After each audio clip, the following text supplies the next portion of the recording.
Hi guys, so in this video we're going to be going over simple and compound interest. So there are two equations you need to know when dealing with these kind of things, so we're going to go over them right now, but it's not too hard to understand, so that's why I'm only going to go through one or two practice problems total in this video. So what is simple and compound interest? So essentially there are ways of, there's strategies investors use when putting their money in to yield the best returns. So it's about basically making your money increase through different patterns.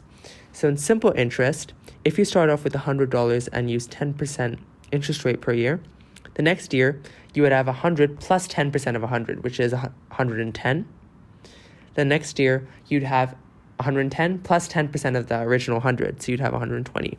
So just keep increasing by $10 every year because it's 10% of 100 as the multiplying factor, as the increasing factor.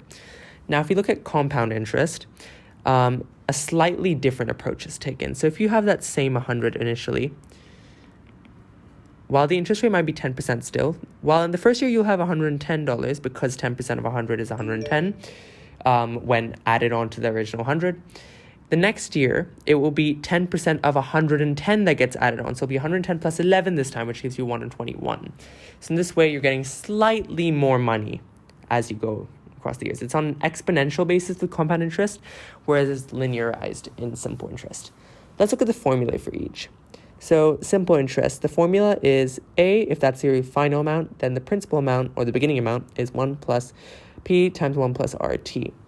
So P is the initial amount, A is the final amount,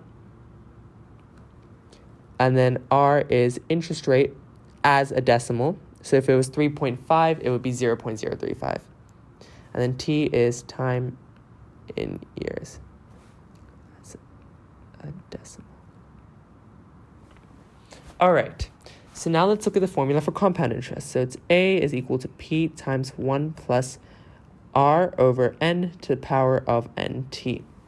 So all of the different variables, A, P, R, and T are the same, except we have N now. And N represents the number of times interest is applied per period. So what that means is essentially that sometimes interest is not written in terms of, it's not written in terms of years.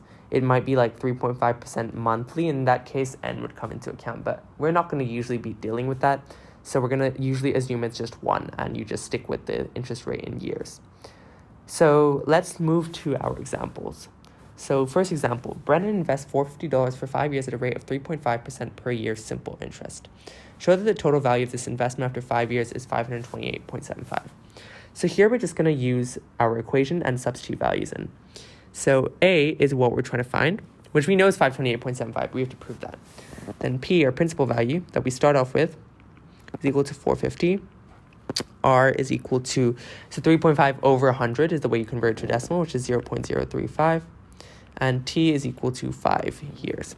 So when you substitute that in, you get A is equal to 450 times, and remember it's P times 1 plus RT. So it's 450 times 1 plus R, which is 0.035, times T, which is 5, which is equal to 450 times 1 plus 0.175, which is equal to 450 times 1.175, which gives us 528.75, which is the value we wanted. So we've proven that.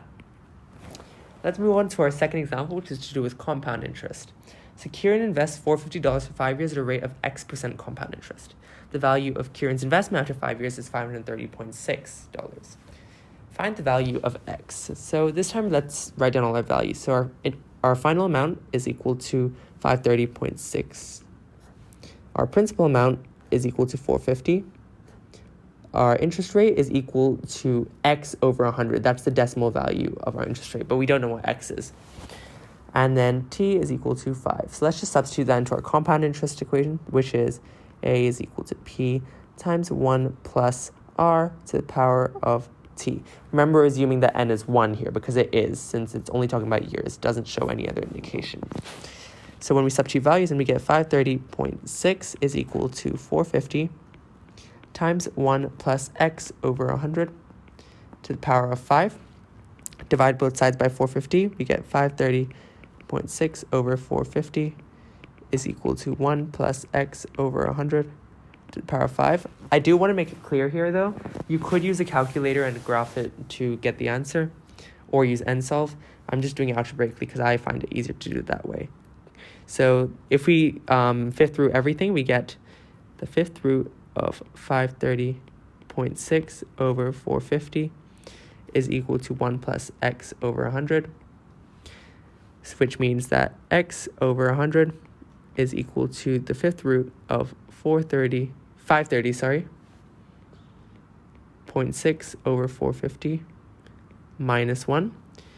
And so x is equal to 100 times the fifth root of 530.6 over 450 minus 1.